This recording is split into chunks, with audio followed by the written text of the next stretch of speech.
Welcome to this tutorial. In this tutorial, I'm going to show you how you can fix your Spotify application if it is having any glitches or issues, especially with connectivity.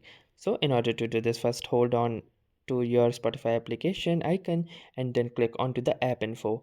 Then from here, go to the storage usage and click on the clear cache button. This will clear out all the temporary storage that the Spotify is using. Then hit back and click on the force stop button and click on the force stop again. Then try to restart your mobile application of Spotify, and this will hopefully get rid you of the glitches and bugs which are present in the application. So that's it for this video. I will see you in the next one. If you like this video, make sure to hit the like button as well. Comment on this video, share it, and don't forget to subscribe to our channel. Thank you for watching and have a nice day.